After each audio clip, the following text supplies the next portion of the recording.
Hi dear fans, friends and subscribers, welcome to the Cricket Happening Show as usual.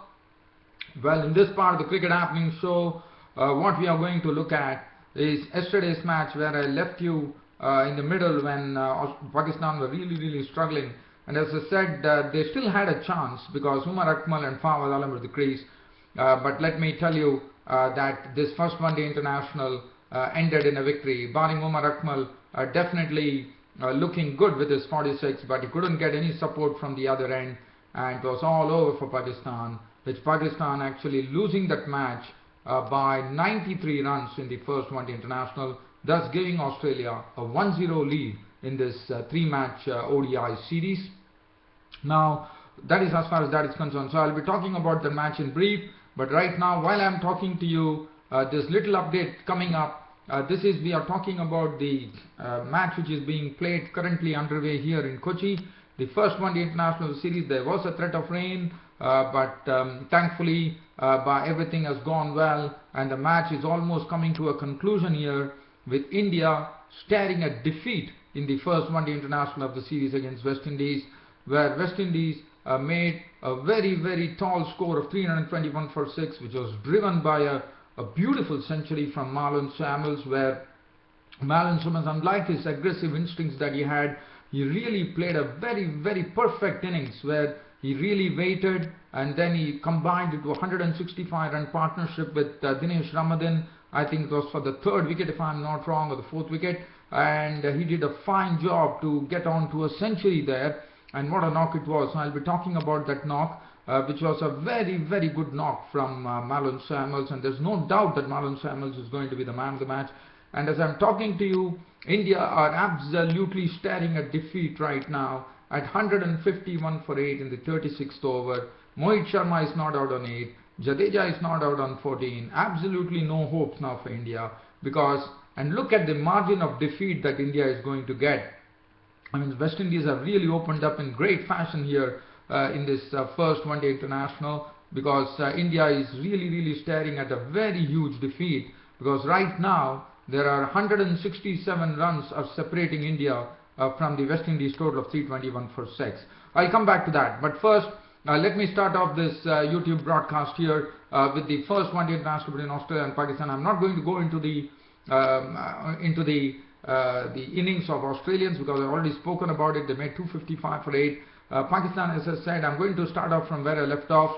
When I left you off, dear fans and subscribers, they had Fawad Alam and Umar Akmal at the crease, and one thought that probably Fawad Alam, who has done consistently well when the chips were down for Pakistan, today couldn't do so, as some very good bowling from the Australians actually found them really searching there. And as I said, Umar Akmal was the only one who actually gave a brief resistance with 46 of 57 balls with 6 fours.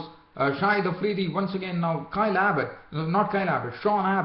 The other day in the T20 made his debut, got his wicket of Afridi by trapping him LBW, and what a wicket for Kyle Abbott once again. I mean Sean Abbott, sorry. Kyle Abbott actually plays for South Africa, I'm sorry. So Sean Abbott, what he did is he has probably he's liking Shahid Afridi's wicket so much that today too his debut international wicket was the wicket of Shahid Afridi when he actually picked up. That was the only wicket he took, and that was Shahid Afridi. In the T22 it was the same. He only picked up one wicket, and that was of Shahid Afridi. And today too that was the same story. Shahid Afridi this time was trying to clatter him into the deep, and Faulkner took the catch for 5.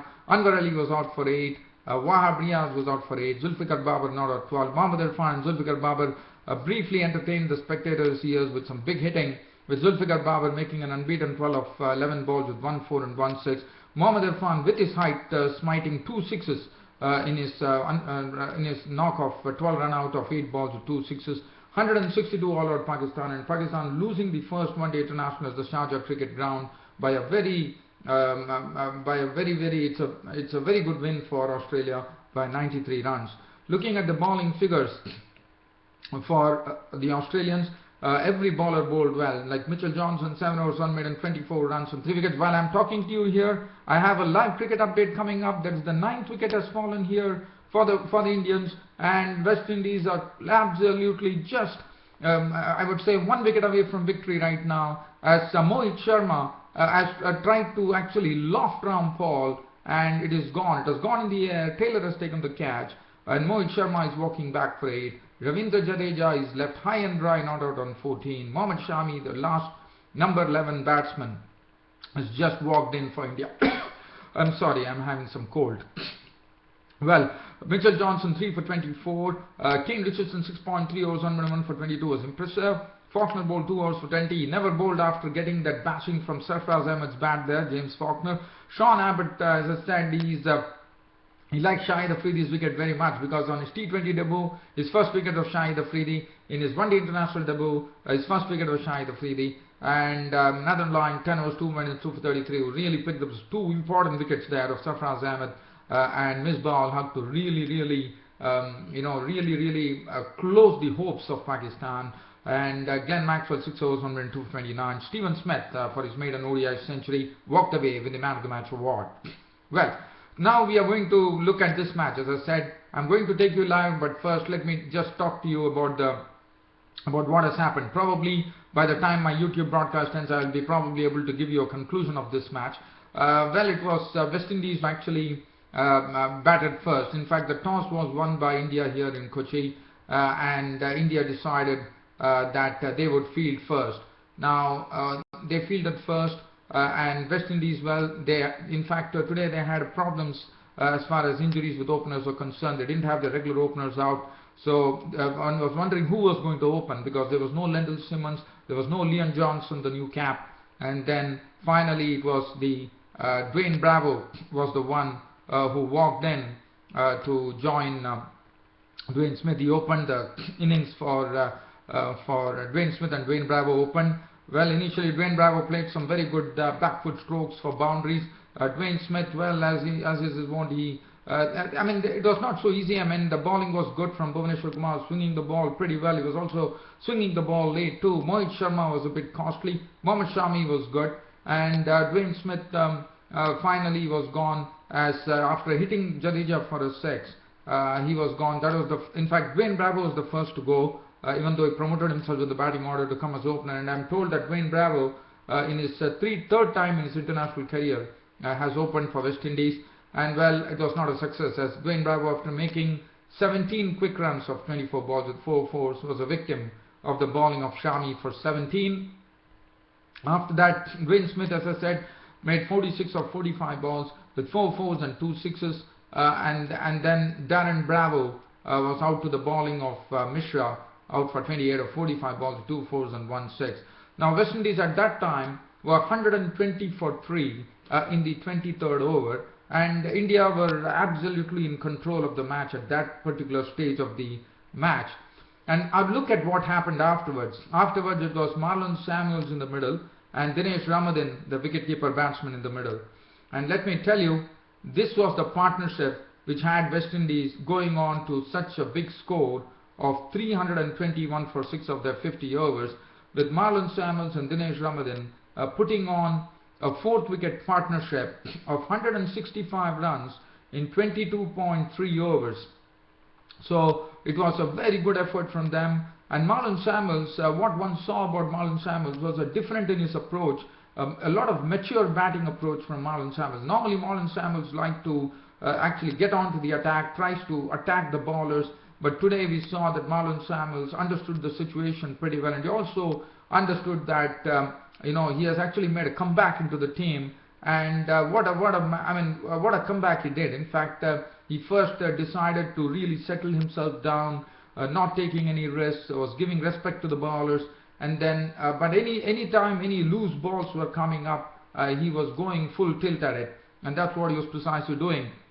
And he was also playing strokes on either side of the wicket with real precision, and the sixes that he hit were really hit with a very straight bat. He hit 4 sixes and 11 fours in that knock, and his knock was something which was, it was very good to see. And Marlon Samuels is such a dangerous batsman. Once he settles down, he can be a very dangerous customer, and they've definitely proved that in the partnership with Dinesh Ramadan. Dinesh Ramadan was the one who, as you know, of late we have seen that Dinesh Ramadan is a very improved player. and I think he's the best wicketkeeper batsman after Jeff Dujon for West Indies now, because Dinesh Ramadan definitely has a lot in him. He has got centuries. He has done a marvelous job against England too. He did a wonderful job, and Dinesh Ramadan is a very, very wonderful player. He's a very, very changed player now, because you can always rely on Dinesh Ramadan to get some runs, and that's what precisely Dinesh Ramadan did today. He had a good partner in Marlon Samuels. Both of them started using their feet to the spinners.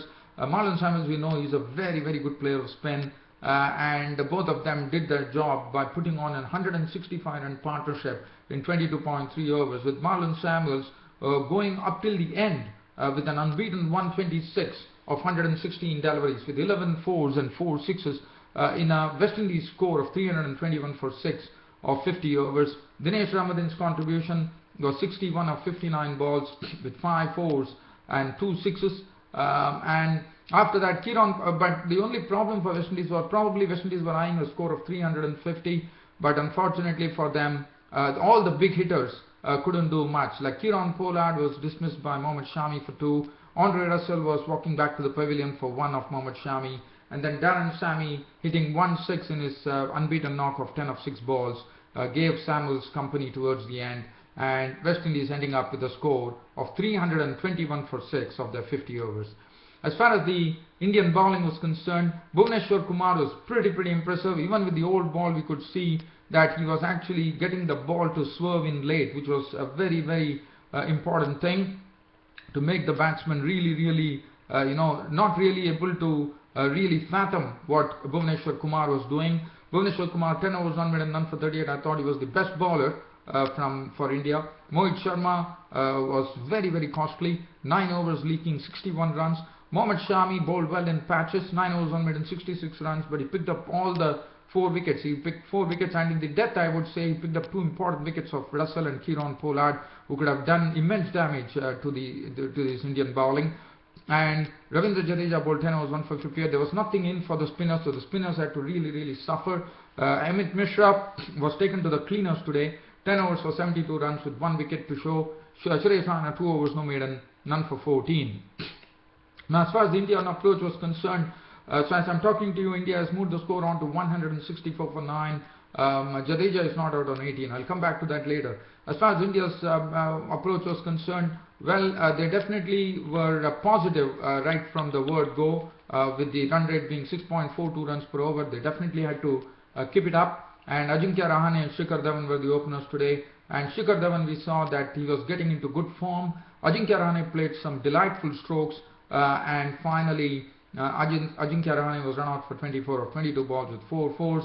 After that, the score was the 49 for 1. So it was a good opening partnership between Ajinkya Rahane and Shikhar Dhawan, which put on 49 runs for the first wicket in the 9th over. And Virat Kohli continued his form. I mean, this is something that is really very disconcerting for India, because Virat Kohli is absolutely out of form. And today, once again, he was sucked out by Jerome Taylor with a ball that he actually bounced on to Virat Kohli, and Virat Kohli was gone, picked up by Samuels, bowling of Taylor for 2. That made it 55 for 2. Ambati Raido was dismissed cheaply, caught Ben bowled Russell for 13 of 21 balls with 1 4. And then, even though Shikhar Dhawan was doing his job over there, but the problem for India was that India kept on losing wickets at regular intervals, and it was really sad to see that Darren Bravo actually splayed the stumps of Suresh Raina for a duck, and Mahendra Singh Dhoni was sucked up by a one rarely sees Mahendra Singh Dhoni going out so cheaply, and today he missed a Yorker length delivery from Sammy, and he was clean bowled for 8, and that made the score, that made the chase very impossible for India, with the score reading 114 for 5. And still Shikhar Dhawan was there at the crease, so hope was still there with Jadeja along with Dhawan. But then the pressure started building on the Indians, and Marlon Samuels actually had Shikhar Dhawan clean bowled. As Shikhar Dhawan had one good thing for India was that Shikhar Dhawan came into form, and Shikhar Dhawan had the highest score of 68 of 92 balls with 9 fours, and I thought he played some very good strokes. Shikhar Dhawan looked the Shikhar Dhawan of old, where he could actually caress the ball into the empty spaces and get boundaries. And then after that it was again something. Once Shikhar Dhawan was gone, all hope was lost, even though Jadeja was there, but it was too onerous a task for India, and that's what it is precisely proved. With Bhuvneshwar Kumar out for 2 to the bowling of Samuels, Amit Mishra was LBW bowled Bravo for 5, Mohit Sharma was snapped up by Taylor, the bowling of Rampal for 8, and currently while I'm talking to you, and hopefully by the time the YouTube broadcast ends, I think we will be coming to a conclusion. The score reads 164 for 9 in the 38th over. Jadeja is not out on 18 of 28 balls with 1-4. Shami is not out on 4. And let's have a look at the bowling figures. And as I said, this is almost everything is over. It's only a margin of seeing like West Indies win by